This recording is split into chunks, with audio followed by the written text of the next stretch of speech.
meeting. So for those that don't know me, I'm Caroline Conroy, so I'm the chair. Now I've just we've got a few people are joining us now, so we'll just go around and just do introductions. We'll just start with the people that I don't know.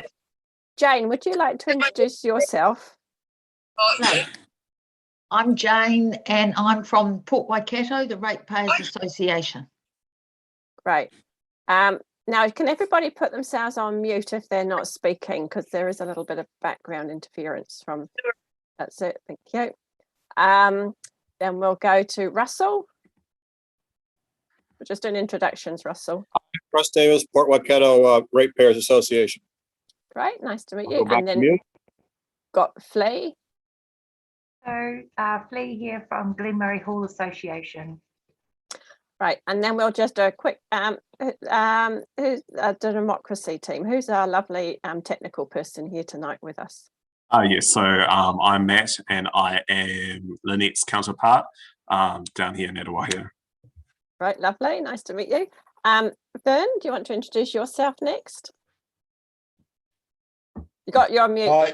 No, I'm not anymore. I'm unmuted. Hi, Vern here, community board member here in Tuaco. Right, Sue, do you want to do next? I'm just going around the screen as I've got people.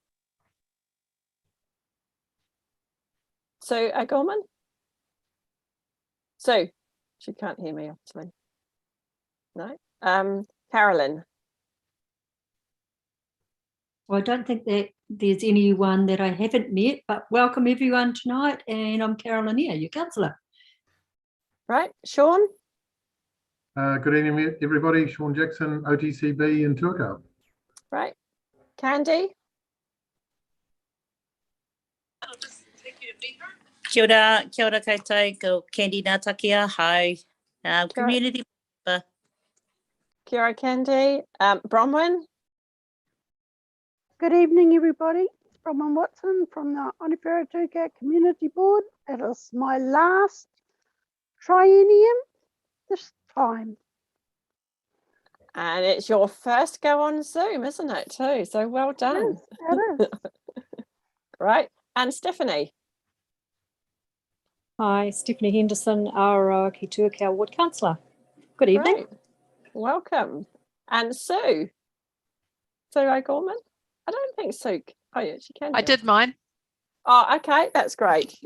No, that's lovely. All right. So first of all, we've got the confirmation of the status of the agenda. So I'll move all the reports and the agenda is correct. Do I have a seconder for all the reports? Yes, I did read that. It was Bronwyn. I will. Oh, yeah. That's Vern. Okay. So first of all, it's got disclosure of interest. So those are tabled there on page 3. Don't think there's anything to add to those. Nothing's changed from those.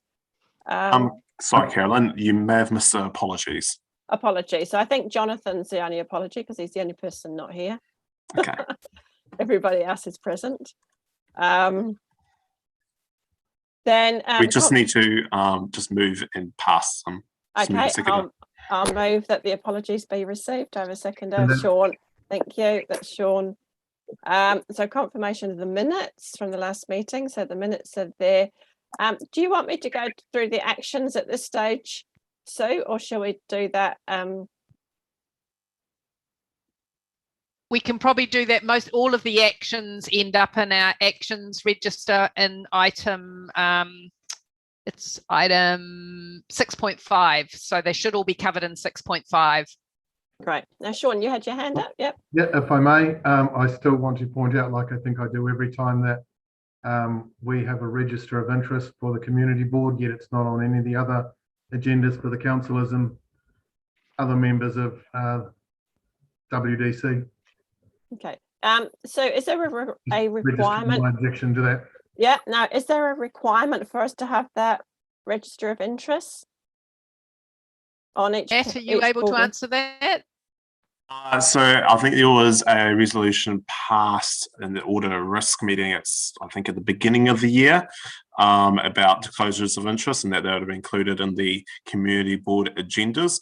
The elected members' disclosures of interest are in every audit and risk agenda, and that is discussed. Cool, thank you. Can we move a recommendation that they're not included? Are we able to do that? Or just tabled quarterly or something? I'm not sure because that was a resolution passed at a committee of council. So I would have to come back to you on whether community boards would be able to do that or not. Okay, that's good, Yeah. thank you. All right, so we'll get back to the minutes. So do I have a mover and a seconder for the previous minutes? Or the actions are going to be conducted through the meeting? Yes. Yeah, Bronwyn's going I to will move. second that. Oh, Bronwyn's going to second. I'll move it then. Yeah, that's good. So that one's covered. Next item we have, just looking very fast through the agenda, is the discretionary fund report. So we've got the report there summarising the expenditure and commitments to date for the year. Is there any discussion? No. I should point out, for those of you not that familiar with Zoom, if you move your cursor around, the bottom of your screen comes up for Zoom. And if you look along the bottom panel, if you're not on a phone, if you look along the bottom panel, there's a group of things called reactions there. So if you click on that, it brings up things so you can put your hand up. So in the bottom top corner, you can agree with something. Oh, I've got to lower my hand. And then you can also agree with something. And you can clap your hands as well. I don't think we need the others. So if anybody has got a wants to put their hand up, just click on that if you can find it. If not, just put your hand up so it's visible on the screen.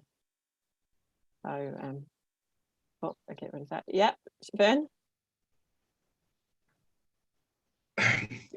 Having printed this document on page 3, the Register of Electoral Members' Interests, even with glasses, I cannot read this document. It's just unacceptable in my view. Yeah, no, we've moved off that item now. We're on the discretionary funding. Yeah. So well, I'm just advising. Okay, so does anybody have anything they wish to raise in terms of the funding report? No, okay, I'll that's fine. I think it's been moved and seconded, isn't it? You don't need to because you've already received it. Right, okay, that's good. So we'll move on to we've got an application here from the Glenmurray Hall Association. I'll just declare an interest. Sorry, I forgot to do it at the beginning of the meeting. I thought this was on the item. I do attend the Glenmurray Hall Association meetings, so I won't take part in any discussion on this item. So, but Flea, do you want to just talk to this item? Yes, sure. Thank you. We have our 125th year in Glenmurray, centennial, no, it's not a centennial.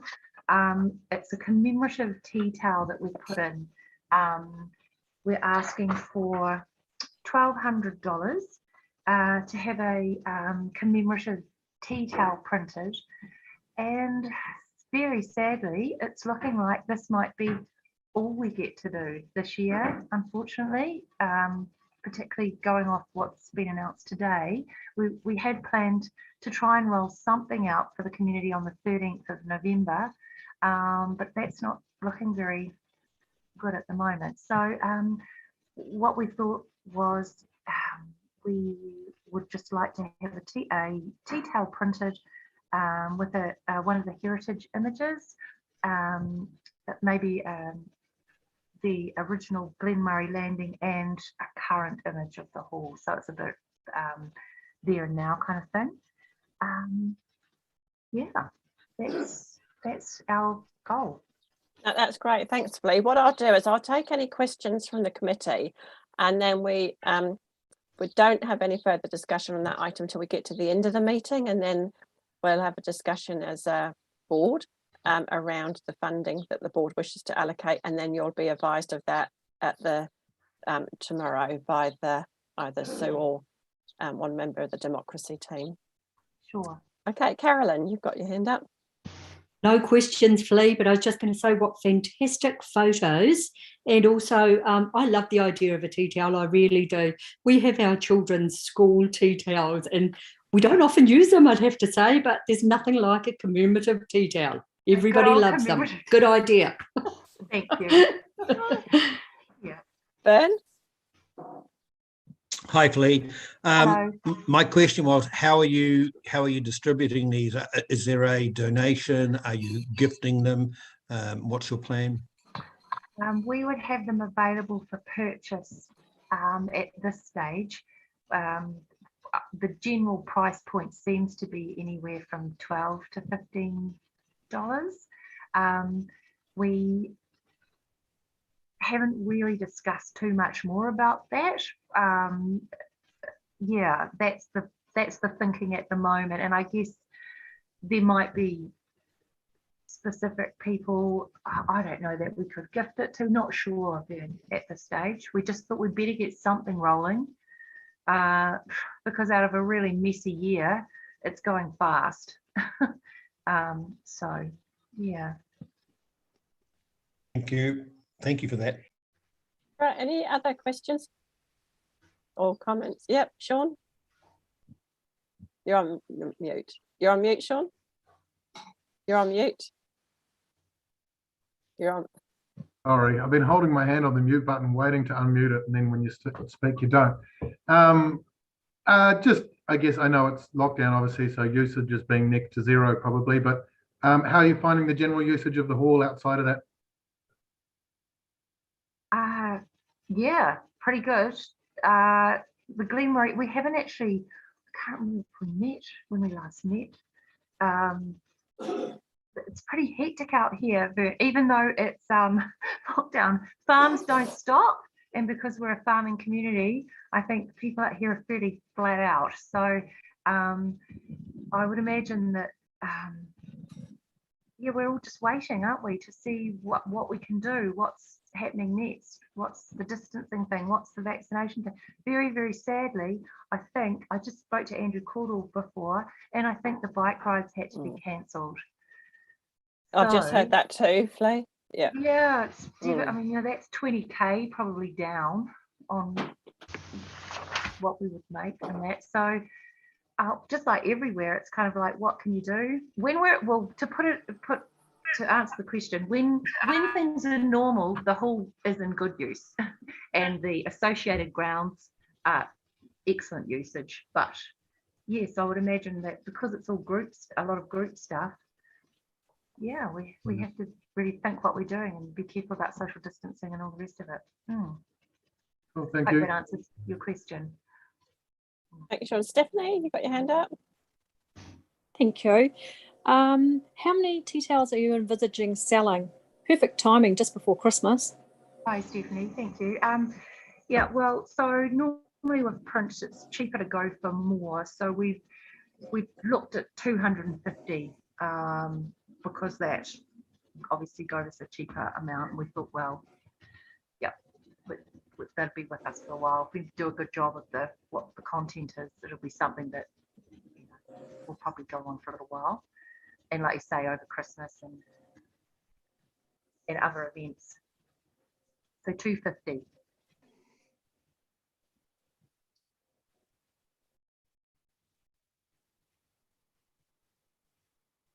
Okay, I think that's all the questions. Thank you, Flea.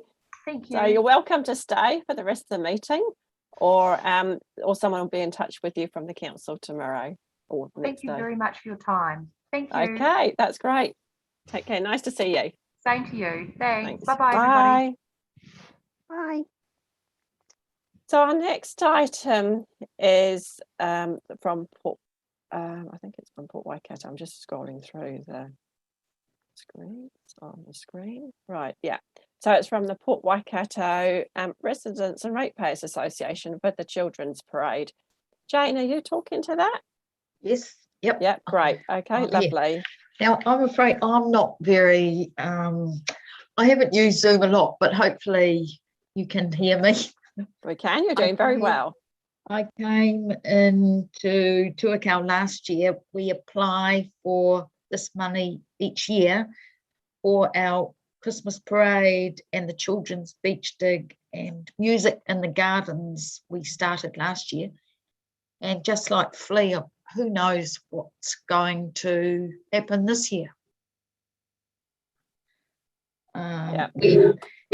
We've got 2 applications. There's another one for $900 to help us produce our port report, which can go out in COVID or not COVID. No, that's great. So you're happy to take questions, but do both those agenda items together?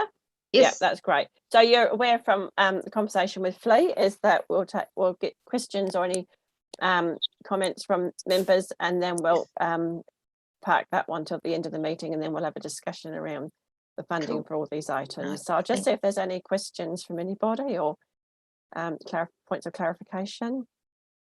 Carolyn? No, once again, not a question, but hi, Jane. And I just have got my fingers and toes crossed that the port can actually celebrate Christmas in this manner, because I know how popular it is. The event it always has a good turnout every year. So let's just hope for the best, eh? Thank you. And for the rest of us. Gosh, don't we all hope?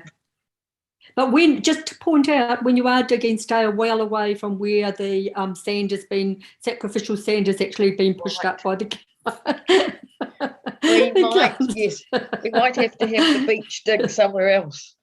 Yeah. Jane, did the eroding away flat out. Was the event able to go ahead last year? Can't remember now. I know you applied for funding last year. I can't remember whether it went we had the Christmas parade.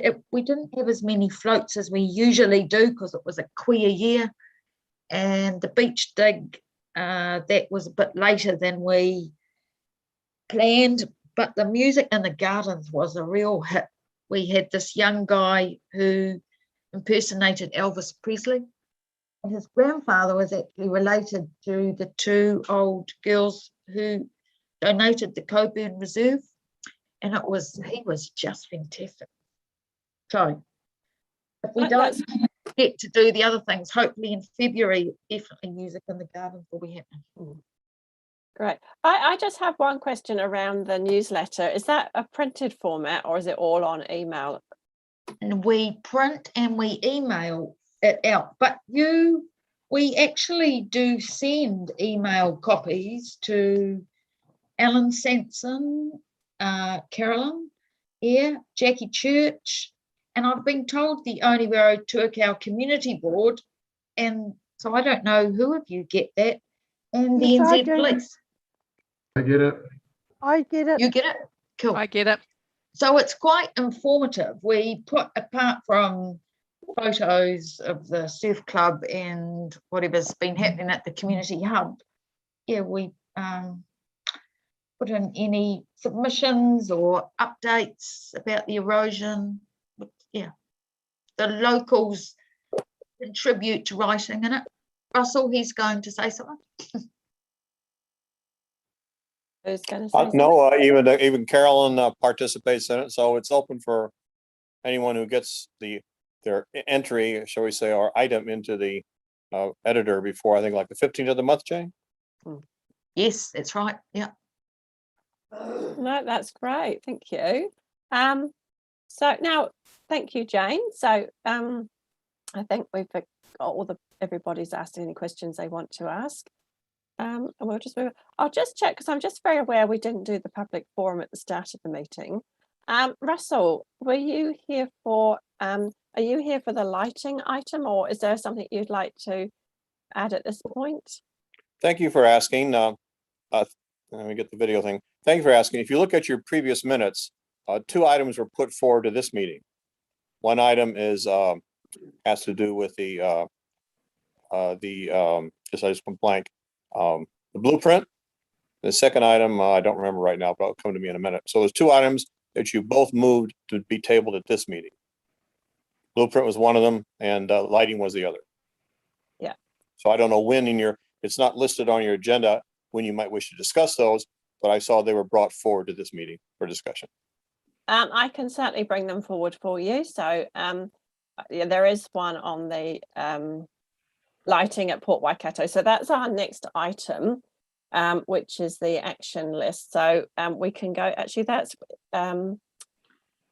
we can just go, we'll just do one item and then we'll be able to go to that one. So on the action list, we've got, the first action we've got is staff to confirm whether funding can be predetermined without funding applications and reported back to the board. So we've got an update there saying yes, it can, but we still need a recommendation that includes what groups are wishing to support. So, so I think as a board, that's great news for us. So what I'll do after this meeting is flick an email around the board members and find out which groups that you would like us to allocate some pre-allocated funding for. Is that all we need to do, Sue, or is there anything else we need to do? And then we can table it at a next meeting. Have to confirm whether funding can be predetermined. Yes, I would say that I think that you did discuss, you were going to talk about that at a workshop. I think you were going to put together a suggested list of those that you commonly have been doing over the last 3 to 5 years that are always having to put an application. So things like your Christmas parades and things like that. So I think you were going to have a workshop and put together that that list and agree, and then we would bring that, presumably we would bring that to a meeting to put a formal recommendation confirmation on it, and then we can make that available to Leanne et al. Yeah, so they're right. aware of that. Yeah. Yeah, so we've had some discussion. So I'll just get an email around the group after this meeting and so that we confirm that up. And then once you call for the agenda for the next meeting, we can make sure it's on the agenda. Yeah. Carolyn, you had your hand up? Just in respect of that ongoing funding, in a workshop we did discuss actually the ANZAC just actually coming out of a separate pool as well. So that will be presumably a council decision, so it actually won't need to come out of your discretionary funding. Yeah. Yeah. Yeah, no, that's good. So that's all that we need to cover for that one today. So the next item is the lighting at Port Waikato. So so the action there was this action to be parked pending a report to the board's meeting for tonight. So the report is, the update is that the cost of reports for Port Waikato and Turco are $4,000 and $8,000 respectively. And that staff need some guidance from the board as whether we want to proceed with these reports. So can you you able to clarify that a bit more for us? I wasn't able to get clarification from Ross because one of the things I was going to ask him was, did that mean that they were the expectation was that the board was paying for that, or was it an expectation that it came out of, could council find the money? I was assuming, reading into for that amount of money, that it would be the board that if they are requesting that report. But let me get some formal confirmation. I hadn't had an email back from Ross on that one, so my apologies on that. So I'll let you know out of cycle. We don't have to wait till the next action list, and yeah, I'll let you know whether it's something that we can fund or. But I somehow I don't think so. They don't have lots of spare dosh lying around the roading team, so yeah. Or it might be that we could do a half and half or something like that. But I'll check on that. And let you know. Now, Sean, you've had your hand up. Yep. I would just like to ask, I guess, if the board did pay for it or whoever pays for it, what's the action that comes out of that in terms of we get a report done. Will council undertake to do or create some actions out of that? Okay. So it's not, just a dead report. Yeah. Now, I know we're part of the formal meeting, but Russell's got his hand up to speak. I am going to give him speaking rights because this is the item that he's come here to listen to. So, Russell, did you have a few points you wanted to add? Yes, a couple things. If we go back to your May, April minutes, when I brought up the subject of port lighting, possibly solar, at that time, Carolyn was kind enough to say, well, the district is going to do a review. Which point you said, Carolyn, well, in that case, Russ, we can't help you anymore because it's now a district matter. Now, I also spoke to Ross personally, And this is back in, now we're talking back to June or July. And so when the review of lighting came up, it wasn't just for Port Waikato, it was for the district. That's what I was led to believe, which is great, because I think a holistic approach would be good. And at these conversations, the word cost or money never came up. Not that maybe they needed to tell me, but when he said he was engaging a consultant, and I said, well, how's the consultant going to do this? And Ross told me, oh, well, he's going to start from his desk. So I said, well, that seems sort of odd. Wouldn't he want to come out at night? Oh, he can see it from his desk. So that's where I was last involved in this conversation. So money was never included. It was thought to be a district plan that Carolyn said the district was going to do it. So the boards dropped their interest. So I'm now confused that they're even asking you for money.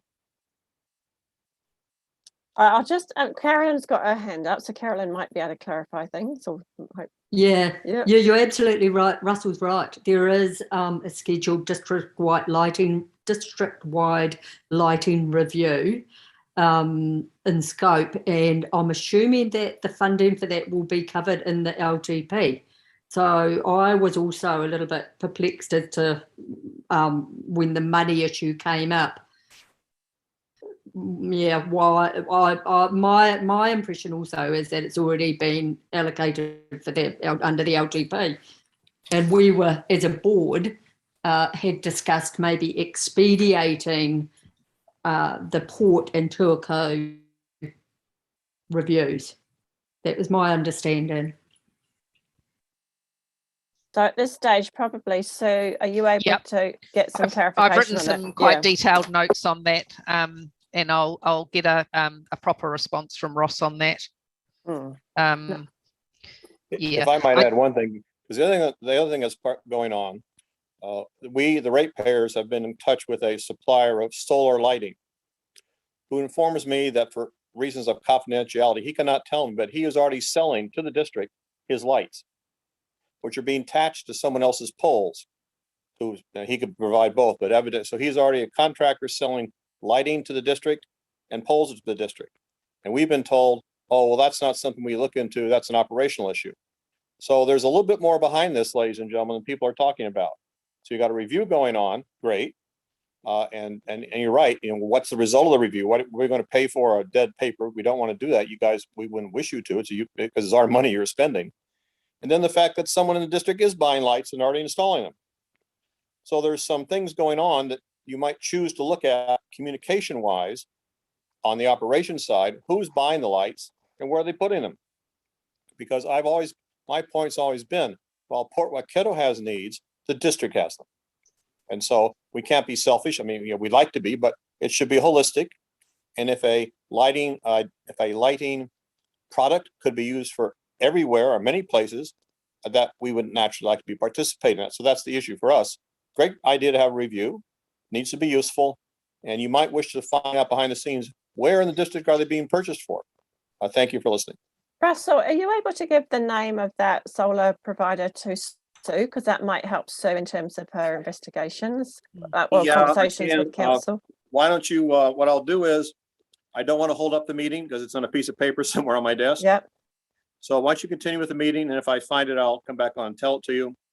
It's a New Zealand company. Great.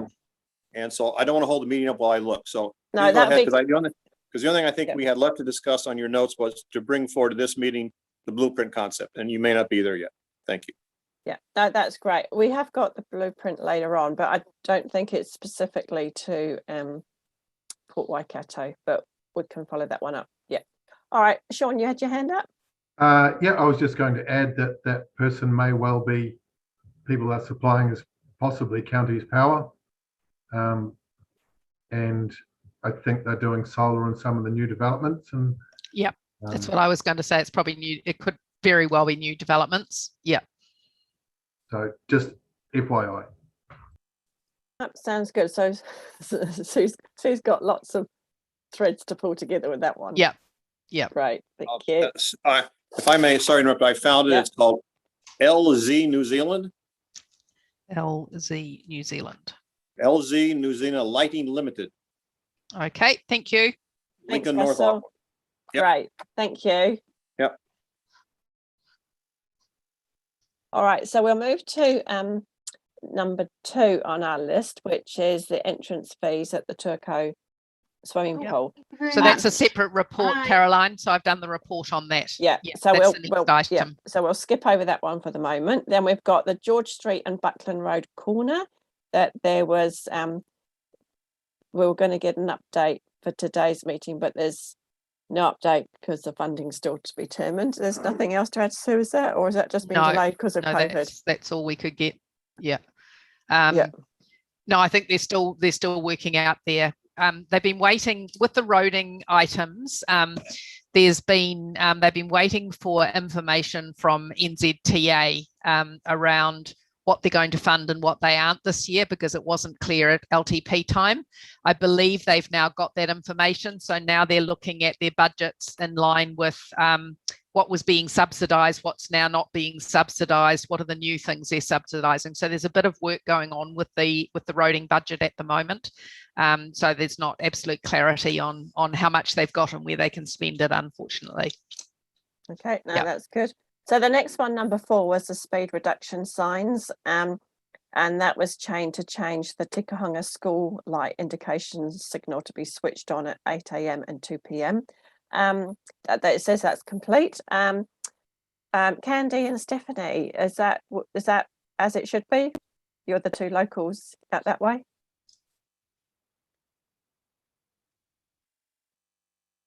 What's the Stephanie say?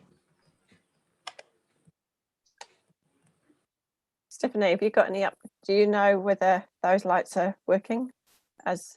Well, yes, they were changed, but we've since then had daylight saving kick in. And So now they're wrong again.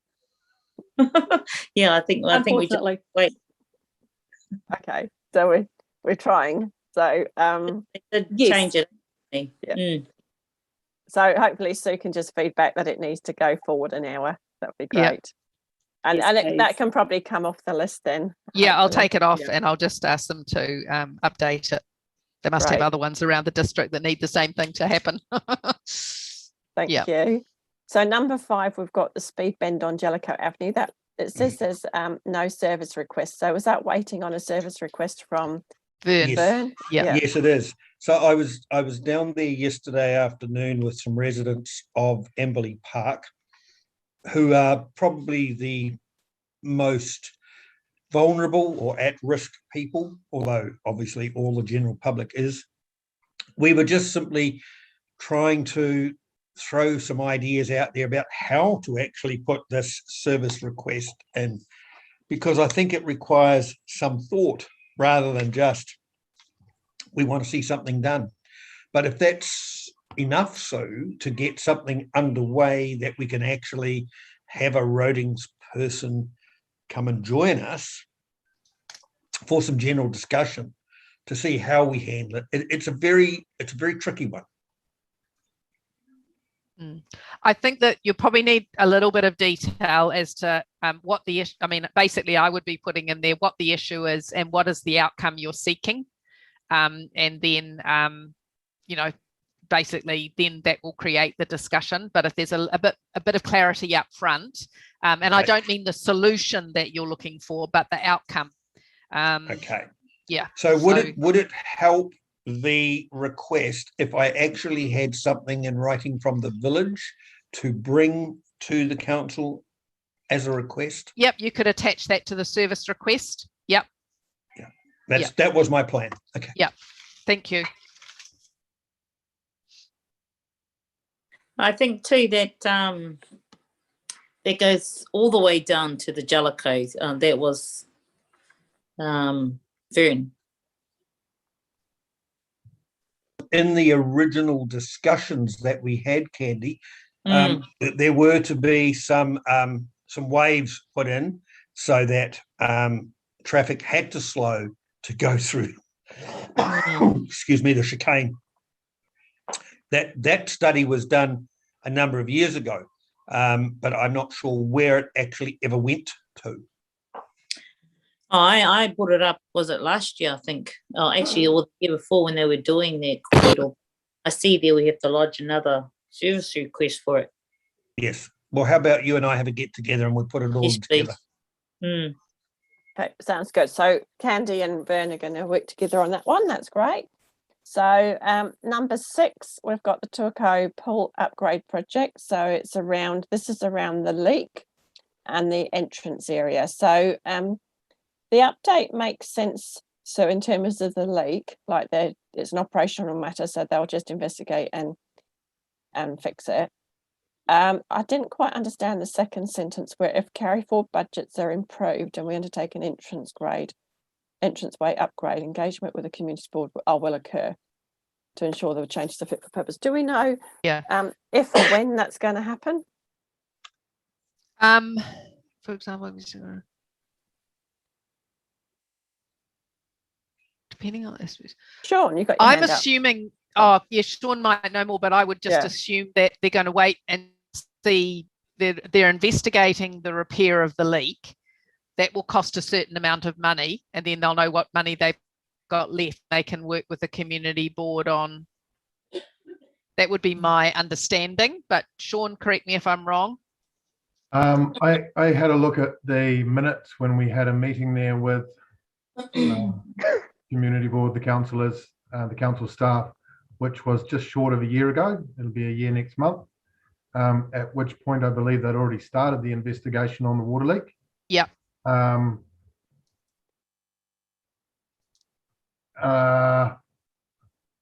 that point, there was a couple of hundred. There was $200,000 was the number that was put in there for Was it improvements? Or was I think it was improvements. Improvements.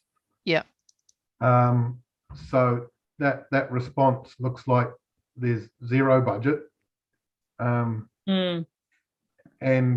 I have tried to get a further meeting or some sort of forum where we could discuss not just the leak but the rest of what was going on at the pool, but I didn't get a response that was positive on that. Basically, there was no space for a forum for that. Okay, so what's happened in that area? We've got a new team leader in there now. She started last week, the week before. She comes from, she was my team leader at Huntly in the service centre, and she is extremely switched on and she's a real doer. So she's taken over the team leader role of that area.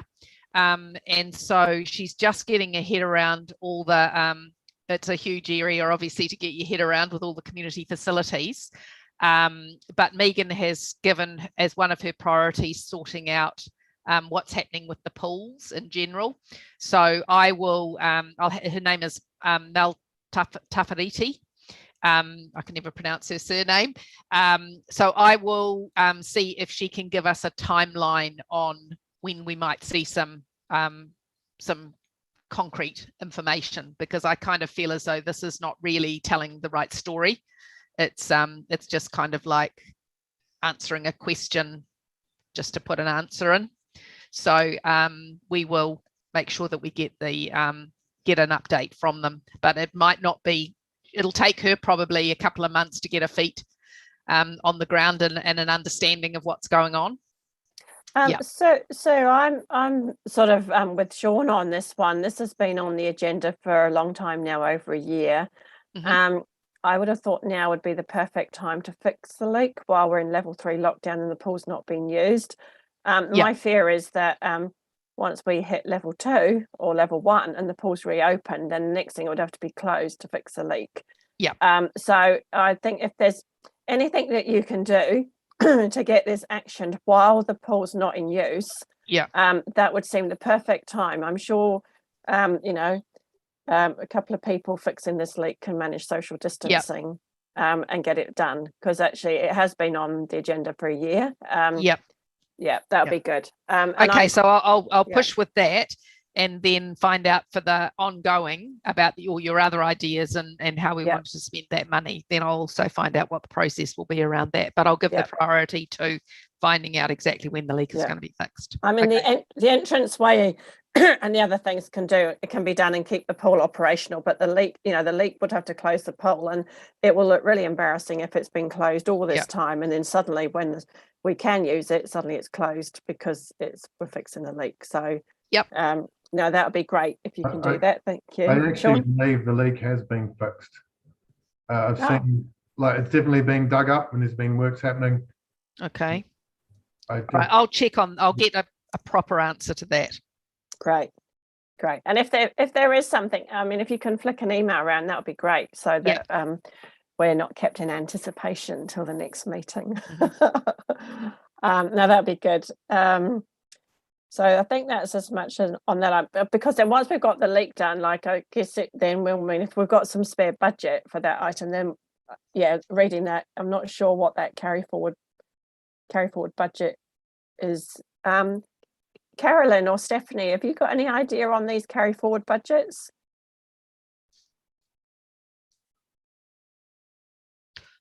Probably I mean, more so, and Stephanie, oh, sorry, Stephanie, probably more, with it being your ward, might have more idea. Unfortunately, I haven't, no. If the pool maintenance money was in last year, then it's whether it's been carried forward and how much is being carried forward to this year. Yeah, so that's what I need to confirm. Yeah, no, that's great. All right, so we hopefully will get some action on the leak, or it might have even been actioned already, so that'll be good. So if we move on to number 7 now, which is the review of the community board charter, that's parked pending the representation review.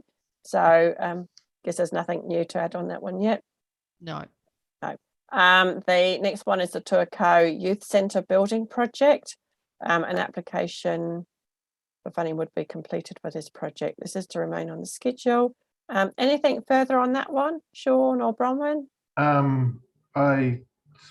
Ross actually emailed me, it must have been after your last meeting, just to see where that was at.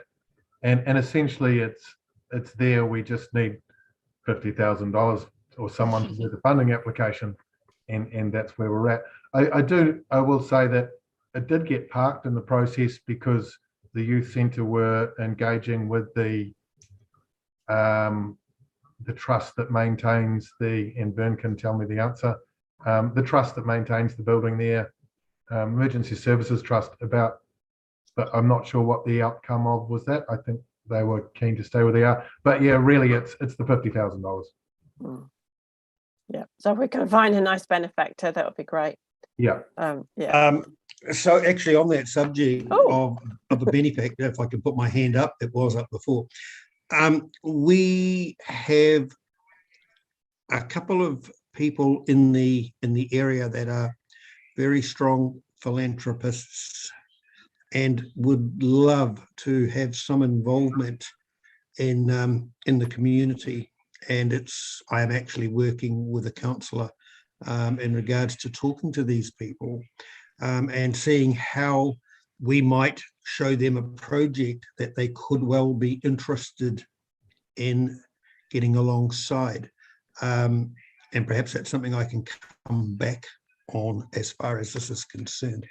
As far as the youth group using the Emergency Services Charitable Trust buildings, which we get from council, they are in a little bit of disarray at this point, and they have not confirmed wishing to continue that arrangement, which is fine because we're using the building for other people.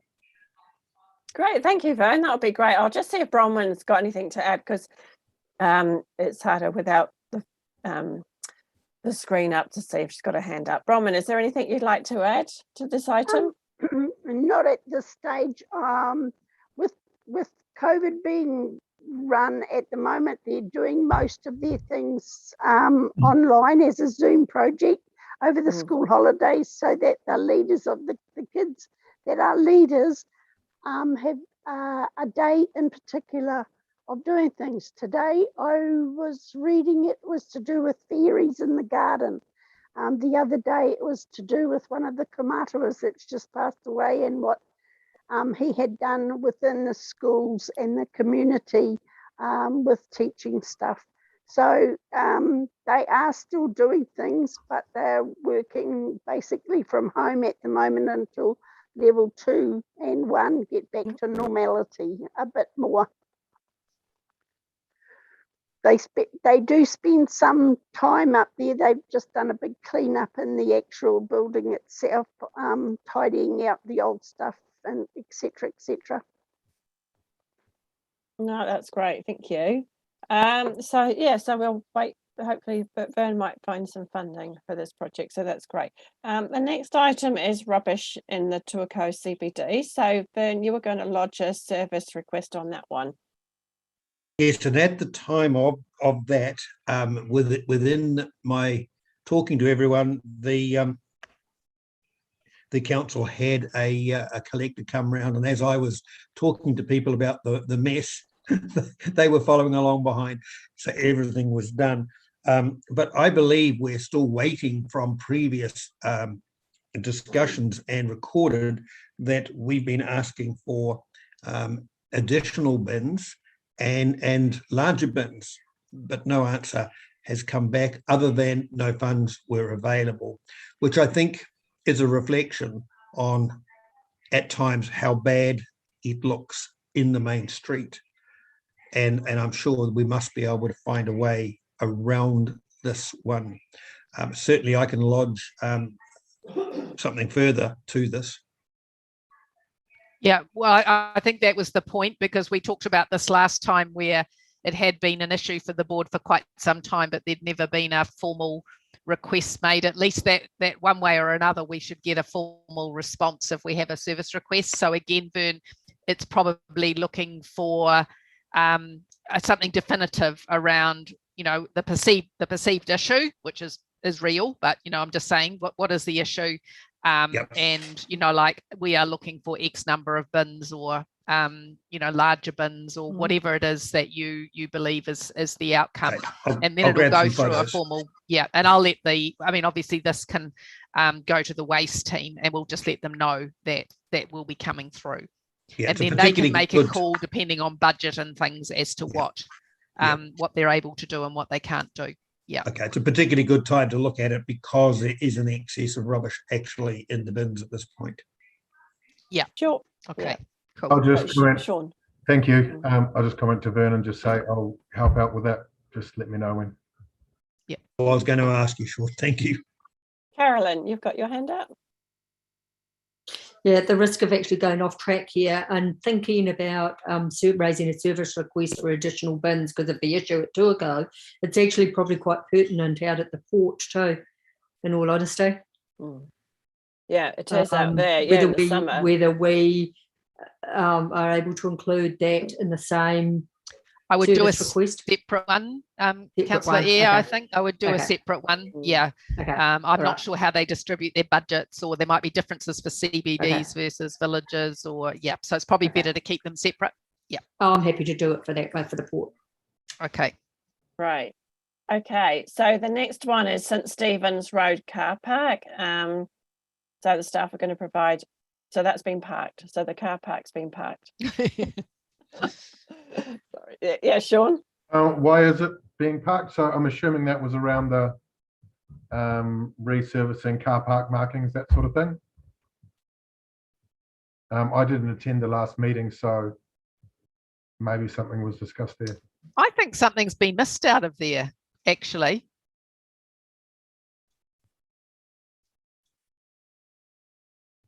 I think there should have been an update in there, but there wasn't. So I'll make sure there is one. Yeah. All right. There was something, I remember something. There was something discussed about it, and I can't remember what it was. Yeah, and I'm pretty sure last time there was some information. I haven't got the agenda here, but on what they were actually doing. Conversation to it. That lady that works in that shop with her husband at the River Traders, she was complaining about the car park in St Stephen's Ave with all the rubbish there, the cardboard and things like that. Got what her name was. It was a few meetings ago now. Her name is Kerry. No, there was something, I can't remember either the meeting last meeting or the meeting before. There was some sort of update that they were waiting on some information or something to do with one of the neighbours. I can't remember what it was now, Sue, but there is something in the back of my mind. I'll get a proper update for that. I thought I'd seen one in there, but it's obviously not there. So yeah. So the next item is the speed on the Tuaco Bridge and the Port Waikato Road, and the board to identify where the speed issues were on the rural roads. So, and then the action was that staff are going to provide a historical counter data on the Highway 22 Pukekohe outside Pukekohe School. And then there was that link to their website, which I looked at, which was good. And then the staff to report the next board meeting, well, this today, on the current program for vehicle speed counting in the district. Yeah. So the data is at I'm assuming that's the link for the data. So you can get the data from there, and then it's collected through an agreement. If additional data is required, it can be requisitioned at the cost. And again, it doesn't say who pays for that. No, who I had a look at that data, so, and what it tells you the vehicle count and how many cars versus trucks, and when the last count was done. It doesn't tell you their speed. So I'm not sure. It was quite interesting because there was loads of roads listed on it.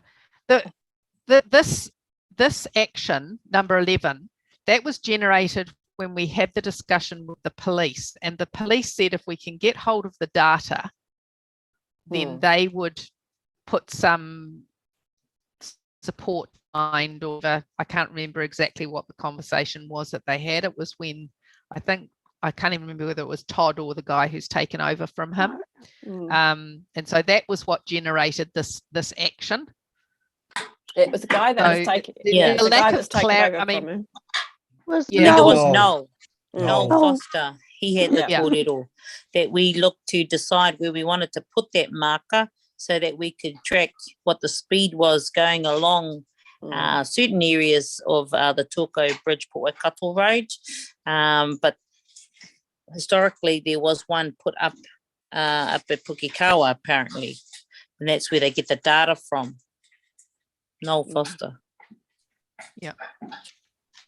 So you guys were going to liaise with the police. We were going to find out where the data comes from, and from memory, you guys were going to liaise with the police on where you wanted the collection to happen. And it was going to cost us $500, eh? Yeah. Candy, did you want to follow up with the? Did you want to follow up with the police? Yeah, I'll do that with Noel. Yeah, because you know that road best, and then where you want to count, where you want the thing put. They're saying it's at the cost of $1,200, but we can check that with them when we do it. Bern, you had your hand up? No, because I'm not sure that we pay for them to put that in other areas, do we, Sue? We don't. Well, no, this would be for additional ones. Council, eh? Yeah, they will. They have it. They would imagine they have a. It'll be like the other one where they have a standard. They probably have a schedule of where they take the traffic data. But if they have to do additional ones for specific purposes, then there's probably an additional charge. Yeah, because this is considered additional. Yeah, Candy, wasn't there a nasty accident down there a little while ago? There's been a lot of accidents down there, hence why the community is asking for reducing the speed again, and we're getting ready to put forward our submissions for that when it comes up. I see the Auckland Transport for Pukekohe and that have come through. They're doing that now, eh?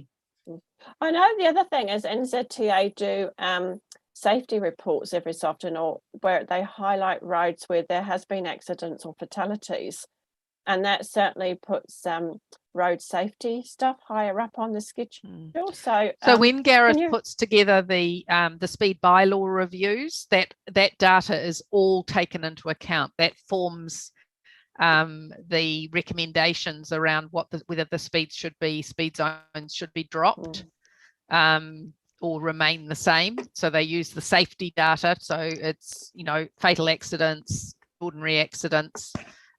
So there's quite a bit of different data they use, and heavy the use of the road as well, and that goes through the speed bylaw review.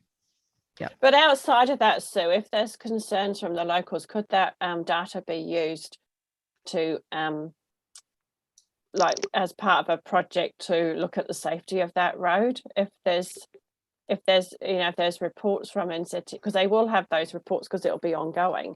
If it's showing that there's a series of accidents, and then if they do the speed count as well, that might incentivize them to do the speed count. And then if the speed count's high as well, that collective data, we shouldn't have to wait for a bylaw change to address the safety well, concern. the problem with this one was it did go through. If you remember this road, it did go through the bylaw change, and then the feedback we got was to keep the speed as it was. I'm pretty sure this is the one. So it has had its time 2 years ago. I'm not sure whether it's in this latest round or not.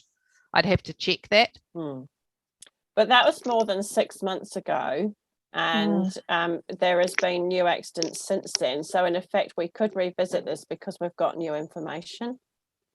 Potentially, I'm not sure how the review process works. Yeah.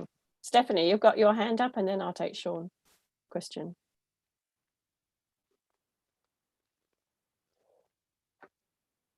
Stephanie?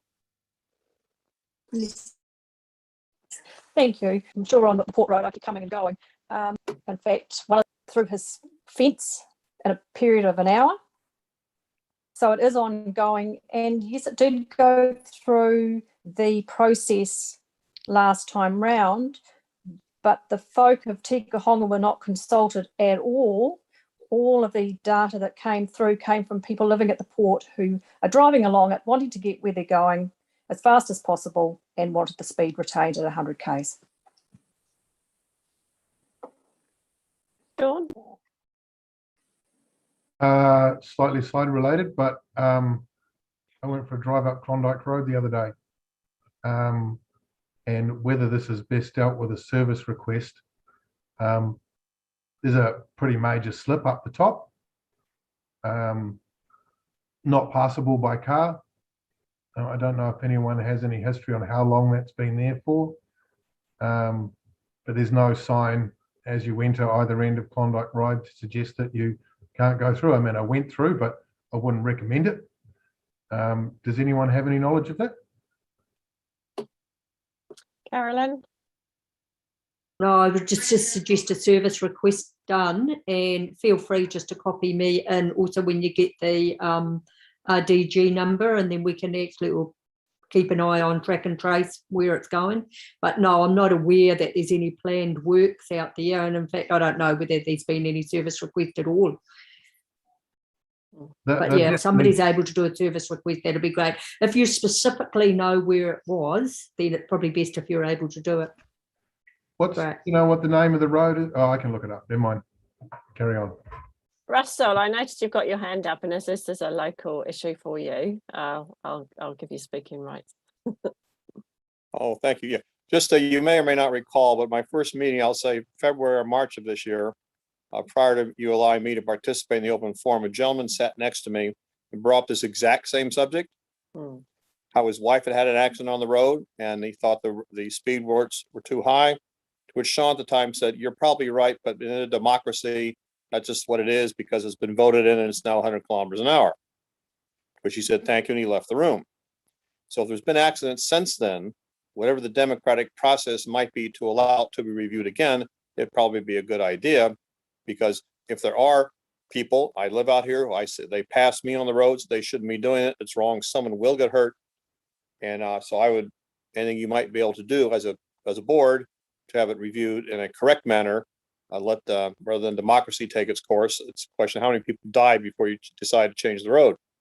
So anything you could do, just want to advise that it's been brought up before, earlier this year, and the speed limit is still the same. Thank you. Yeah, no, thank you, Russell. And I think that seems to be the view of this group. If we can get it revisited, we should, because there are continuing to be accidents. Carolyn, you got your hand up?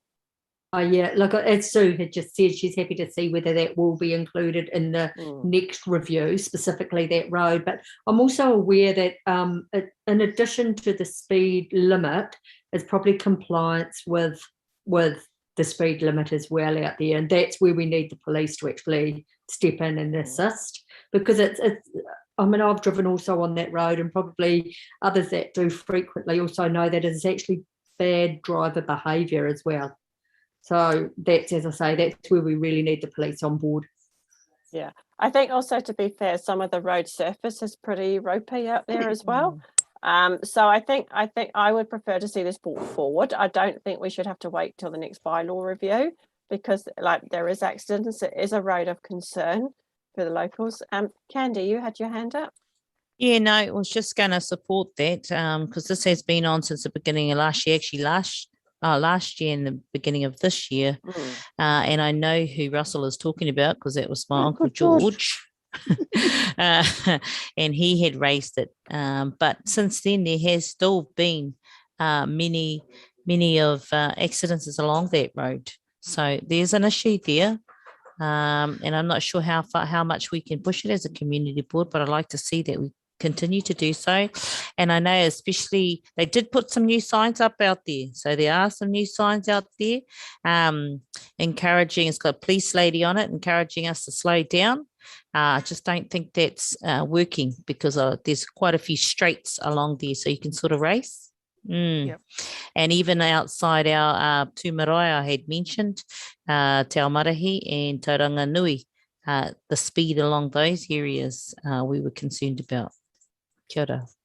Kia ora, Candy. There's some unusual campers out on that road as well, which is it needs to be looked at. So there's two sides to this action. I just need clarity around the actions, because otherwise we just go round and round in circles for months.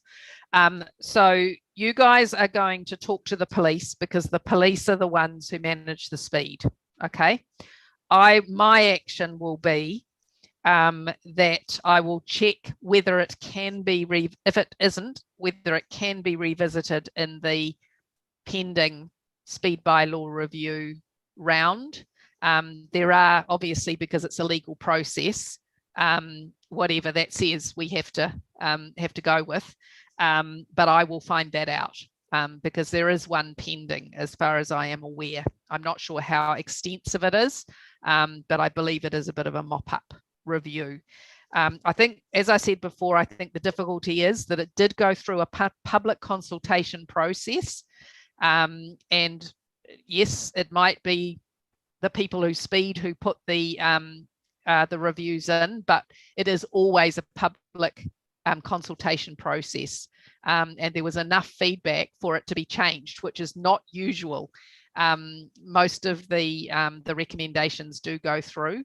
So I think it was really unfortunate. And then what ended up happening was just they just did some signage and some minor safety improvements on the road. So I will follow that up and see whether there's anything that can be done, if possible. Yeah, thanks, Sue. That's good. Candy, are you able to? You're going to liaise with the police, and just let me know if you need any support. That'll be great. Yeah, I'll talk to Noel about that one as well. Great. So our next item is the West Street car park, and I was supposed to follow up with Councillor Henderson to clarify what the issue was, but I kind of forgot till I saw the agenda come out. So thank goodness Councillor Henderson's here tonight. Stephanie, can you enlighten us to what the issue is in the West Street car park?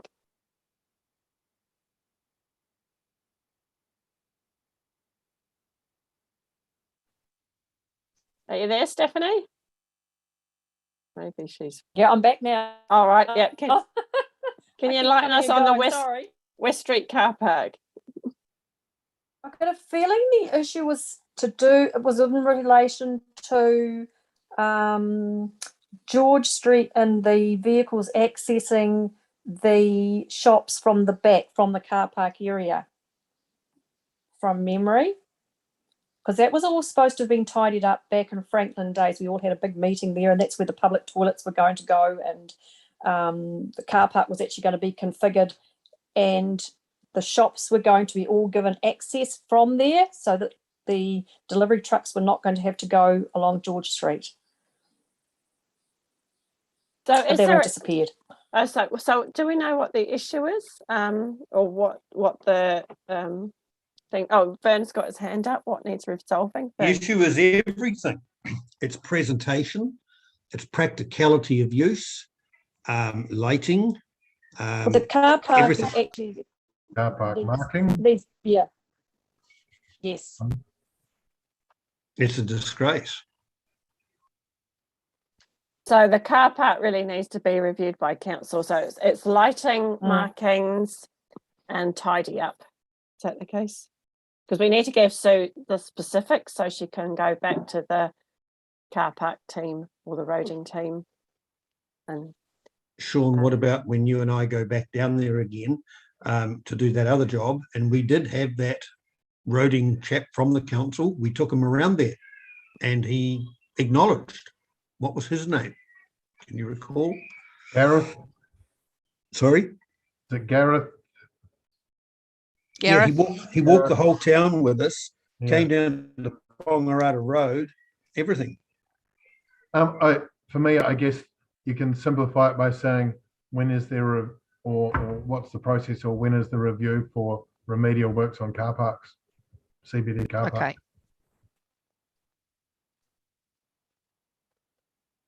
all right, so that's good. So Sue's got the detail on that one. The next item is the Buckland Road Development Car Park Concept Planning and Engagement.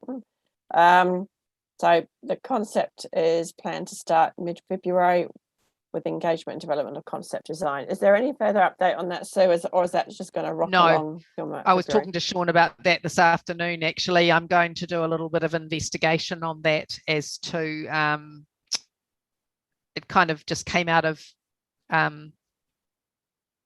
it's a fairly new development as far as I'm aware. I don't think it was on the board's radar up until the last meeting. So I just need to get a little bit more background about how it ended up where it ended up, and what the process is going to be, and what the at this stage, what are some of the ideas they've got around what it will be used for. And is it being looked at? The other thing Sean and I talked about, is it being looked at in synergy, I guess, for want of a better word, with the other reserves and parks that we have around the area, so that, you know, the developments are in the appropriate park and reserve. Yeah. So I'll do a little bit more investigation, and I'll try and get them actually to write a little bit of a background report on this one, I think. It's probably the best thing for me to do. Yeah. No, that's great. Thank you. Anybody else got any questions or? No, that's good. So we'll wait for the report on that one. Next item is Harrisville Road Bridge Replacement. So the design phase. So work's going to be begin soon on developing the design and build requirements. So there's probably not much else to update on that, is there, too? No, that's the latest update from them. Yeah. Yeah. Anybody got any? No. Oh, Sean, you're on mute. You're on mute. Sorry. I guess because it actually says footbridge now. I've just been clear whether it's been the bridge at the bottom of Harrisville Road or whether it's been the bridge that's had some temporary repairs up past Buckville Road. Because I know the report always used to refer to both or the two bridges on Harrisville Road. That's right. Yeah, it did. So you want me to check whether it's that one down by the railway or the one further up? Yeah, that would be great. Just confirm the location. Yeah. Right. All right. So the next item is 15 is the Tuako Blueprint, which is a separate report on. So we won't discuss that at this point. And then the next item is the Port Waikato Blueprint. So that's the report to this meeting. And so we've got reports indicating that they're planning to start the process in October or November, COVID permitting, and have a blueprint in place by the end of the financial year. So is there anything further to add, Sue, on that one? No. Obviously, with COVID continuing, there may be an issue with the timeline around that, but certainly the intent is there at this stage. And I'm just aware Russell's still with us. So just for, they would consult with the local community on this once they get going. Oh, definitely. Yeah. I mean, that's what blueprints are. They're the communities. That's exactly what they are. So, yeah. Russell. Oh.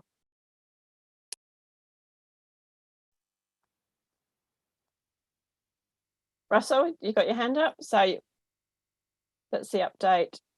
No, he's gone. Okay. I'll leave after this discussion because I know your folks are busy. I think what we would be interested in here is if you go back to the WDC website on the frequently asked questions, it said this review would begin in 2019. It hasn't happened. We've also been told in writing that there are 3 communities ahead of us, but those communities are secret, whoever they might be. So it's good that we're now coming up. Obviously, October's about gone, so this isn't going to happen this year because of reasons over which no one has any control, called this nasty virus. So what I'm curious is when they say what does be done by June mean? Because in the previous blueprints, when you go to the WDC website, it took them 2.5 years. Now, Stephanie told me back early in the year, no, it wouldn't take them 2.5 years because the team was, they already practiced. So we're looking for an actual timeline that makes sense, realizing they can't begin until, the levels allow them to do so. And you start with a community, at least it appears to be from past reading this website's 2 or 3 community meetings, workshops, which allow them to define and work down with the community what the aspirations are. So what does June mean? Is that a hard date, soft date? Yeah, what are your thoughts, please? Carolyn's got her hand up, so I'm not sure if Carolyn's going to clarify for you. Or Carolyn, were you planning to? Not specifically on that. I have had numerous discussions with the residents and ratepayers group at the port, and I acknowledge their frustrations about lack of progress on the port blueprint.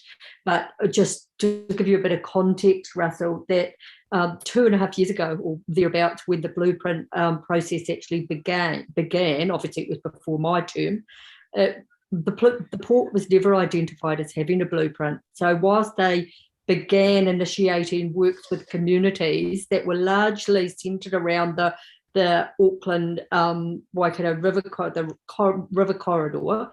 the port was never specifically identified at that point in time, stage 1, to actually have a blueprint. So we're as I say, I hear your frustrations, I feel the frustration. We've got COVID, obviously COVID is going to play a part in determining exact start date, but we have a commitment now. We have the intent to begin as soon as possible. So we'll just hold everyone to account there. But I lost my train of thought. I was going to say something else. But it'll come back to me. I'll have another light bulb moment. So that's just in respect of that. But in the meantime, I guess we do look at the work that the staff are undertaking at the port. And we are ticking off some of those items that probably would have actually been on the blueprint had it have had one 2.5 years ago. Things like repairs on the wharf. We've got the community resilience group work underway.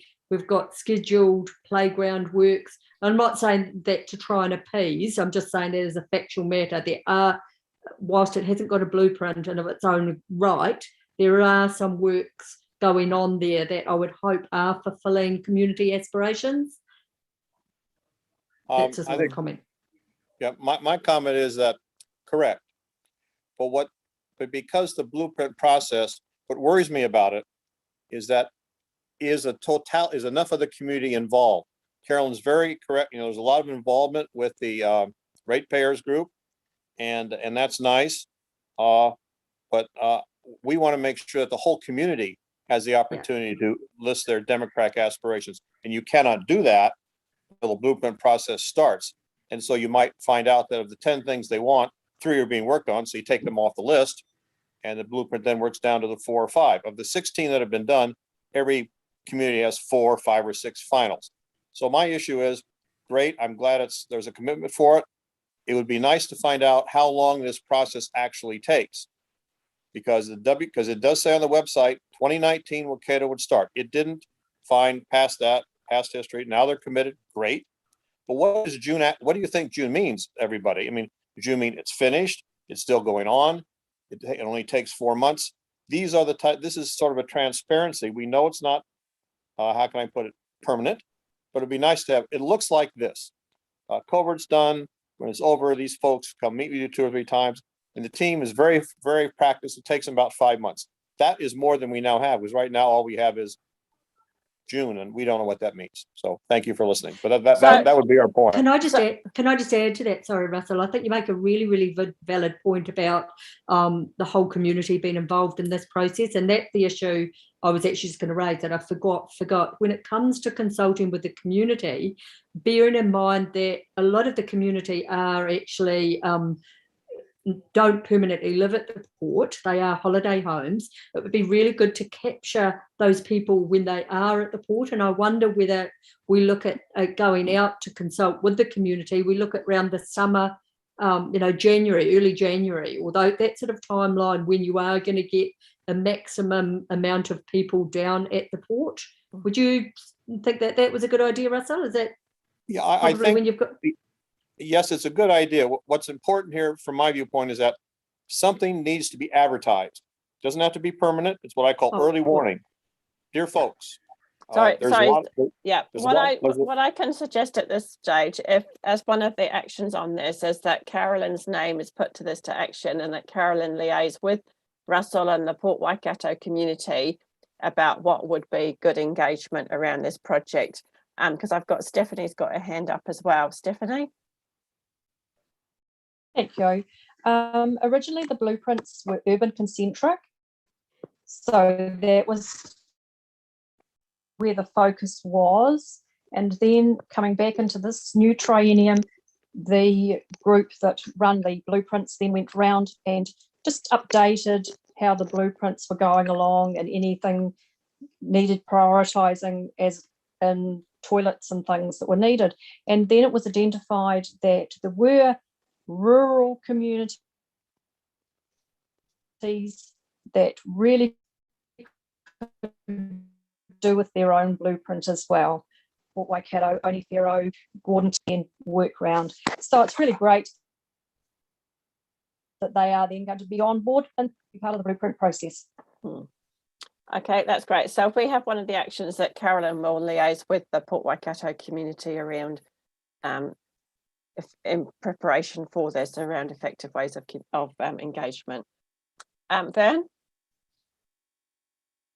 Obviously, the community has the port report, and I imagine that goes out to a fair number of the ratepayers. That must be a great vehicle to get some message out there. Yeah, so let's Carolyn have a talk with the community, and they'll be able to do a steer on that. All right, so the next item on page 60, we've got a list of community projects. So there's a skateboard park, Whangarata Cemetery, St Lightbody Reserve car park, St Stephen's car park, and Harrisville Bridge. Do we have any questions or points anybody wants to raise on any of those items? I just want, thank you very much. Have a good night. Keep safe. Bye-bye. Thanks, Russell. Bye. Bye. Anybody want to raise anything on page 60? No, okay. Oh, Fern. I was just going to say, I think we've covered all of those items fairly well. Yeah, no, good. I hope so. Just checking. All right, so we're moving on to the next item, which is the Tuako Blueprint. So we went through this in a lot of detail at the last meeting, and then it was the first time it was presented. So we've got notes from the August meeting with little updates. Is there anything that needs updating further for this meeting? I can't imagine there'll be too much because we've mainly been preoccupied with COVID. Page number, please. Page 61. Thank you. There's just an item there, so about council's recruiting for a development officer for the Turco and Ngāwhahia office. Yep. Is that been completed, or is that yes, we've completed all the interviews. I'm not absolutely sure the offers have been finalised. I was part of the recruitment for both the community development officer for Tuako and the economic development officer, and we had some very good candidates. So it'll just haven't had an update whether we've managed to get any of them across the line. So yeah, I can definitely give you an update at the next meeting. And in fact, I was going to say, no, not with COVID. That could be part of the problem, is getting the people on board during COVID. So no, and that's good. Yeah, but we did have some very, very good candidates. So yeah, it sounded promising. Yeah, great. And it looks like once they're on board, then quite a lot of these projects will start to get attention, because it will come under their portfolio. So that's good. Sean. Yeah. I'd just like to say I looked at all the things that the poor development officer is going to be responsible for, and went, you know, geez, that's a lot of work laid out in front of them.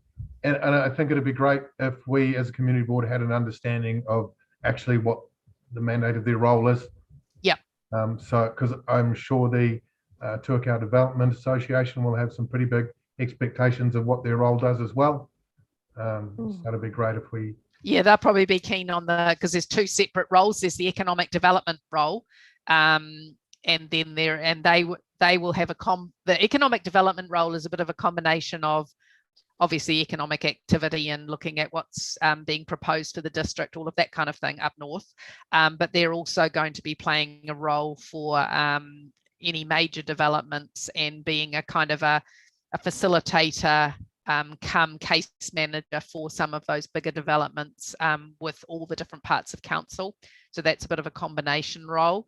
The community development person is about raising the capability and the capacity of the community to deliver on their community-led projects. So it's not about them doing the projects. It's actually about looking at where does the capability need to be raised so that the community can actually drive the ones that are identified as community-led themselves. So that's what that's about. And they'll work obviously in combination with funding and that kind of thing. So it's about giving people the tools to be able to get on and do some of the stuff themselves. Yeah. Right, Vern. But once they're on board, I'll make sure that all going well with COVID, we'll get them obviously along to the first board meeting possible, and they can do a presentation on who they are and what they're proposing. Yeah. Cool, no, I'll just check whether Bronwyn had a question. Bronwyn, did you have a question? No. He was sneezing. No. Oh. No, that's all right. Vern. Roll on next year. Yeah. The second box, the identity, the district identity. So we are working, and I have had some general discussions with Leanne as well as yourself, Caroline, in regards to the placemaking project discussion around the Sir Ed Hillary and our park, as well as the entranceway carvings that are being worked on through Candy. We need to come back and look at this whole project in there. And the second item down was the communities and the council plus others in regards to the hub, which has been proposed as an emergency services hub, which we already, of course, have in operation as being the Tuako Emergency Services Charitable Trust. But I'd like to know what is considered to be the old Tuako Community Centre that is covered under the notes, and your description of the old Tuako Borough Council Depot House. Because if you're referring to Medill House, that used to be the Ministry of Works area of land, can you enlighten us, Sue? Well, no, that was brought up by you guys. Like, those are the notes from your meeting in August. Yes, I just was. Yep. Yeah. Okay. Yeah, I think it's just the way it's been written. So okay, right, that's fine. Yep. Yeah. Okay. Thank you. All right. So we'll move on from that item. So the next item we've got is the Tuako is the swimming pool entry fee for 2021. No, 21 to 22. So thanks for putting that on. So we've got a couple of options. We've got 3 options there, which is good. So I'll just see what discussion people have got or which way they'd like to go with this item. Yeah. So just to cover off, I mean, the purpose of this report, really what I wanted to do was just bring together a bit of the history, a little bit of just information for you so that you can give the direction, or you can work out how we want to move to the next phase. We haven't been able to get the information from Belgravia yet on what their budget. I was hoping to have a verbal update on what their budgeted revenue, forecasted revenue was for this coming season. I shouldn't imagine it'll be grossly different from last time, so that's why I've done the calculations based on this time. Next time round, the swimming pool people in Mel's team will be doing this, but given that she was new, I just said to her, look, leave it with me. So I put this together. So what we basically need to do is get an so which one do you support? And then identify someone in the group who wants to be the liaison with Belgravia, working through, you know, what we might be able to do this year. Yeah. Candy, you've got your hand up. Have I? There's a little hand there. I presume that's no, maybe not. Okay. Sean. Under COVID, at what level will the pools be allowed to be open? Will it be level 2 or is it level 1? Just about that. So October, they normally open just towards the end there, Yeah. Yeah. No, it was And the one reason why I last asked year. that is as I go, are we actually Yeah. likely to have it open for any of the Christmas? You know, I mean, we can hazard a guess and say best case scenario, probably by Christmas we'll be in some light form of level 3, or Yeah. how do we manage that? I guess. Yeah. Yeah. I'll check on that, because we would have been in the southern part of our district would have been in level 2 a little while ago, and so I'll just check whether the Huntley pools were open because they're all year round. So yeah. We I'll might just have a check what slight level. advantage in that it's an outdoor pool and COVID spreads a lot less in outdoor areas than indoor areas. That might have an influence, but it would be good finding out. Do we want to signal a preference at this stage for Sue so she knows what to go? I didn't. Yeah, Bronwyn? Carolyn, we had to be in one last year before they could use the pools. Level 1. Yeah, I'll check. I'll confirm that. Yeah. And then we might find if vaccination certificates come in, they might say entry only if you've got a vaccination certificate or stuff like that to allow earlier use of it. So just in terms of the funding, do you have a steer that we can give Sue? What's people's feelings about this? I was originally going for the option 1 originally because I think they, you know, the community was happy to be paying a dollar was quite good. So that was my thoughts around option 1. Yeah, I agree. Yep, I support that. Yeah. Yep. Okay. As well, Yeah, I'm happy with that. Have we got any assurance from Belgravia yet that they've got their entry system set up a bit better so they've got more accurate count? I mean, that's the one advantage of $1 entry fee. It does at the end of the day tell you how many people went through the gate.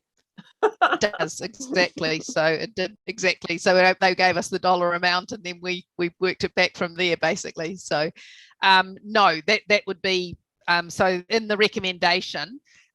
Just left it blank at the moment. So we're going to say that the recommendation is that the board supports option 1, which is the $1 part subsidy. Yes. And then I need to, so I know, I can't remember, I think Sean last was the one who liaised with Belgravia. So just looking for a member, the name, to contact Belgravia to confirm their revenue and to seek agreement to support. So it's really just to see whether they're prepared to do this again this year. It's certainly, there's no risk for them really, the way that agreement worked last time. So they basically get their forecast recovered. Sean, Yeah. are you happy to do that this time? Or Yep, I'm happy to. Right. Okay. Awesome, Sean. Great, thank So you. we'll put Sean in there. Sean Jackson, contact Belgravia. And then that a report be prepared for the board's scheduled meeting of Monday, the 20th November, confirming the agreement. So Sean, I'll just liaise with you and we'll get that across the line. It might be something that we bring. I'm just trying to think if the pools, I think it's highly unlikely the pools are going to open in October. You know, Well, we're halfway in October already. we're halfway in. But it So might the be really November nice if we meeting, get ready for 22nd of December. November. Oh, Sorry. absolutely. That's why I said for the 22nd of November, we really want to be ready for that. And what we can do is once we've got the figures, we can do maybe a little bit like what we did last time, where we had the email support endorsed email support from all the board members with the option, and then we reported it to the board meeting. Because you're obviously supporting this, so and I can't imagine that it's going to be hugely different from the eight odd thousand. Sean was able to negotiate a bit of a discount last year, which is why it only cost us 7 and a bit rather than 8 and a bit. So yeah, cool. All right, so I'll liaise with you on that, Sean, once you've got that information, and we'll get a report drafted for the next meeting, an email drafted prior to that meeting. To get this resolved. Yeah. All right, so we've just got to go back. So that the poll item's finished. Nothing else. Have you got enough there, Matt? To do we have to? Yeah. So I was just about to jump in. We will need a mover and a seconder for that. Yeah. Okay. I'll move. Candy to move it. I'm I'll happy to second. Oh, Bronwyn second. That's good. Yep. Cool. Great. Thank you. Okay. Thank you. All right, we've just got to go back to the funding items. So we've got page 17. Oh, now do we want to go into, I just suggested to Matt that we stop live streaming and we go into kind of a little mini public excluded for the discussion. Yeah. Do we want to go through, do we want to go through the executive update, chairperson's update and councillors report? Yeah, we can do that. In the open section, and then we can go into the public excluded for the funding. Okay. Okay, we'll do that first. Carolyn, do you want to do councillors report? Yeah, sure. Just a few items from me, really. You may be aware that the period councils had to provide feedback to the government on the Three Waters issue was due at the end of last month. So we got that back, and all of the information is available on the website. I know that it does, this issue has a fair amount of community concern and consideration around it. So I just encourage everybody to basically be directed to the council's website that highlights what and identifies what the council's feedback was. It is pretty specific on what with the detail. So just to keep it to fact as opposed to speculation. So we're just waiting really to see where it goes from here. We think everybody is probably in a bit of a grey area about where it's going to go, whether it's going to be mandated in its current state or I don't know. We'll just have to wait and see. The representation review obviously landed with a final proposal that unfortunately had some pretty dire implications for the communities of Onewhero and Tikahonga and Pukekawa, and that basically came about because we had the northern rural ward had to have continuity, and in order to have that swinging from west to east, we ended up having to take mesh blocks out of those communities. So obviously anybody that was wanting to object, appeal, has had that time frame to be able to do that now. We've got another couple of weeks. I believe it closes at the end of this month. Probably Matt would be able to confirm that. Then we have just a couple of, we have the stop movement bylaw obviously that's still out for consultation presently. If we can share that through our communication channels, anyone wishing to submit has another couple of weeks to be able to do that. That bylaw, the proposed bylaw, landed, from what I understand it, at a pretty good space between what the farmers, what fed farmers and the council were looking at. So it'll be interesting to see if there are any objections to that. And then just finally, the matter of the Port Waikato Community Resilience Plan that we've got underway. And there was really good work out at the port last week. We were anticipating the high tides and the weather event to lead to some pretty dire circumstances with the erosion, but fortunately it wasn't as bad as what we are anticipating. But before that, we did a bit of a trial of getting workers, diggers out to actually do a sacrificial sand pushing up into the dune to try and mitigate any further wash away. So that's still there, but now we just need to make sure that the community continue to protect it and there's no digging and no quad bikes and the likes driving up there. By the sound of it, they probably need a bit more signage to stay off the current banks, the dunes. So that's all that's going on. Obviously in the COVID space, yeah, so much uncertainty. You're probably all aware of the Super Saturday that's taking place for vaccinations this weekend. Council just have a role, obviously, with the traffic management, and other than that, largely it's been led by the DHB and other health providers. But yeah, that's where we're at with council. So. Thanks, Carolyn. Just excuse me for 2 seconds while I just switch my light on.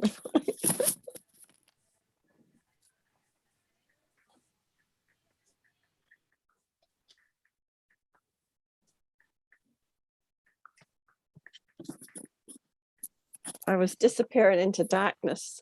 Right. So, Sue, executive update.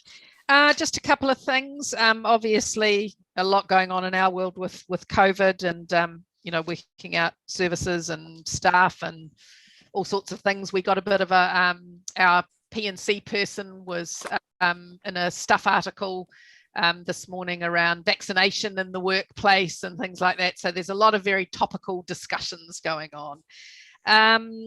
One of the things that I did send out to both elected members and I think I sent it to all the chairs, Caroline, you would have got something. We're about to embark on a service request upgrade project. So we are going to be hopefully pretty well transforming our service request system. And there will be a survey coming out, which we will forward out to the chairs. And potentially they can, I'm not sure quite how it's going to be set up yet, but it may be able to be forwarded out further. And it's basically, we've collected everyone's feedback over the last couple of years on what's wrong with the system. And so we really want to start focusing in on, say, what are the 5 or 6 key things that would be make the biggest differences to fix. So that's a piece of work that's underway that we will be getting the elected members, both community boards and councillors involved in. And then the only other update, every 6 weeks at the Policy and Regulatory Committee, we have a summary report that is presented around all of the policies and bylaws that are being reviewed. So we've got a huge schedule there of all of them, and then updates on what is currently underway. And there's a very good summary at the beginning of it in the exec summary. So what we're looking to do is actually present that as a report. It won't be one targeted to each board, but it'll just be a generic report that will be sent out to each community board. I know in the past, like Candy has asked about, well, when are these things coming up? So we know we can plan our, our submissions and when we know that consultation's coming up.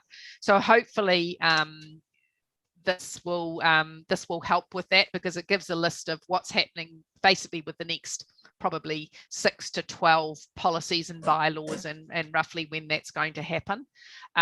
So hopefully at the next board meeting we may hopefully be able to include that in the agenda. And that's probably it at the moment, really. Just- Great. Thanks, Sue.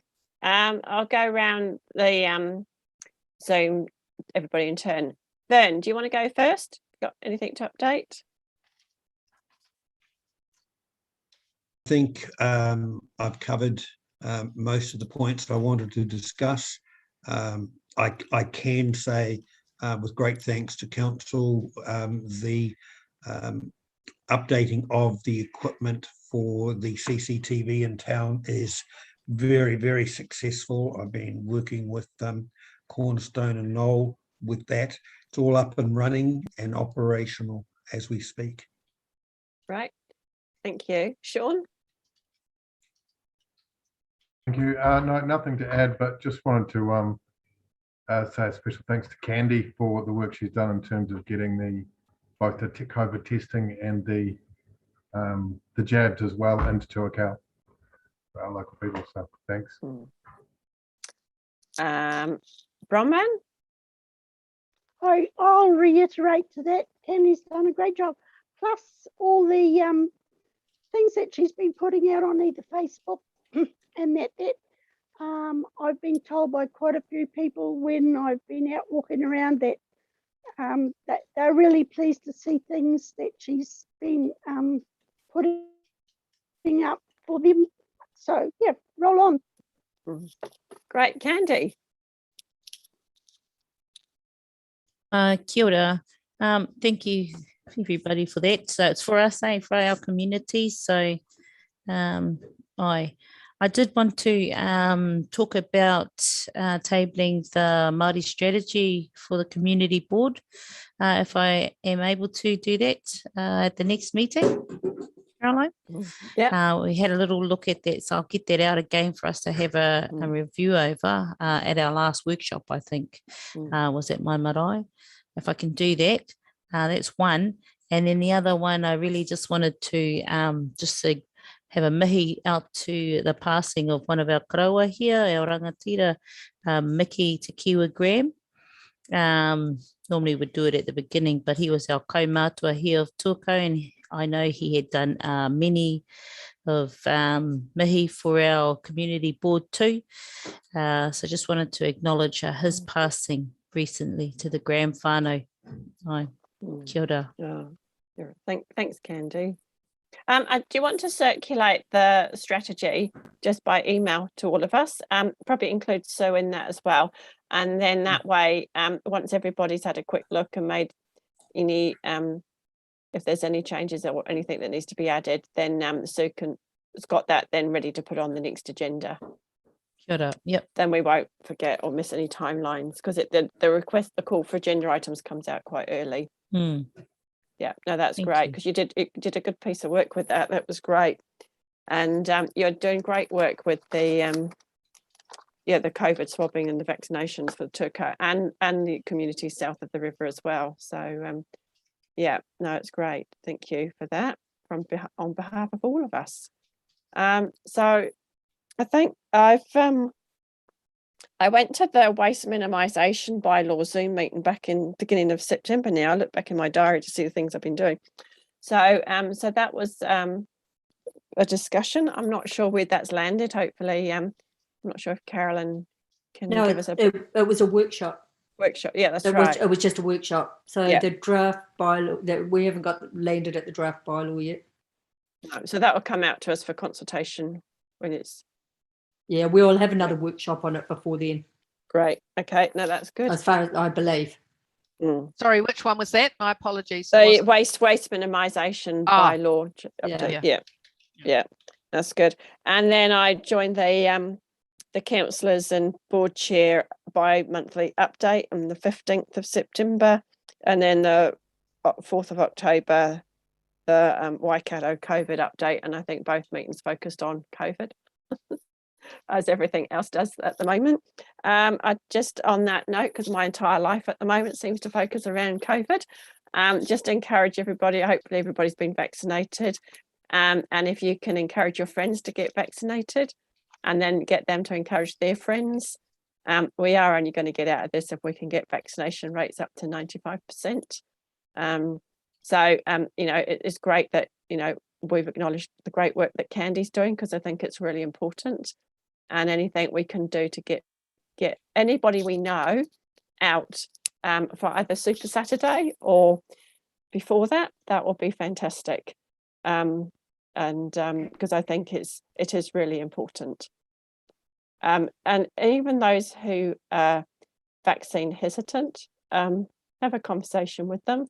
And there is good information on the ministry website to help address any concerns or misinformation that people have. Vern, you had your hand up. Yes, sorry, there was something I missed. Here in Turco, we have a TV1 filming person, and he, through the business association, put together a very neat little compact video during COVID, or when we got into level 3, to show what and how businesses were working in the community. Sue, I was wondering whether or not we might be able to share this with the community, because it originally just went out onto our own database and out through the new website, but we'd like to get it out there. It's a really slick, professional piece of work. And one of the things that I'm looking to do is to try and get it to the breakfast show, just to show small communities what they do. Could we get this to council for them to maybe look at? Yeah, are you able to send a copy to me, and I'll make sure that our comms team can have a look at it and see what they can do with it. Yeah, I'll get if Paul you can Braithwaite email, to are do you able that. to get him to email it to me? Yep, I am challenged, but we'll get that to you. Yeah, okay.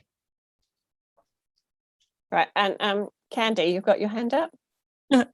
I did have my hand up, but I forgot what I was going to talk about, but I we were talking about the COVID vaccine. Oh, yes, yeah, that Yeah. jogs my memory now. But just before I get to that, Ben was talking about Ewi Hiki. So he works for TV1, and I see he did that footage for the team there. So he is very professional. But the COVID thing, I wanted to ask Sue, or anybody who can answer it from council, has there been anything mandatory in regards to councillors, community board members, or those who work for the councils in regard to vaccinations? Is it going to be mandatory? Nothing mandatory yet. There's a lot of discussions going on at the moment, and we're keeping our whole what we call our people and capability area, which is the personnel. They are keeping up the dialogue and the like what's going on out there on discussions from a legal perspective as to what we can and can't do.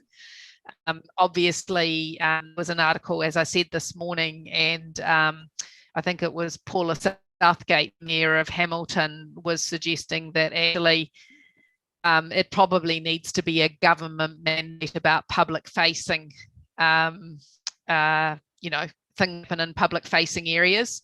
So obviously we've got employment contracts and such, so we have to separate out existing staff and then thinking about potentially what we could do for potential recruits and things like that. So we are putting something into it, but there's definitely nothing mandatory at the moment. I noticed that the government in the latest update, they did mandate education and health workers. So I think it started.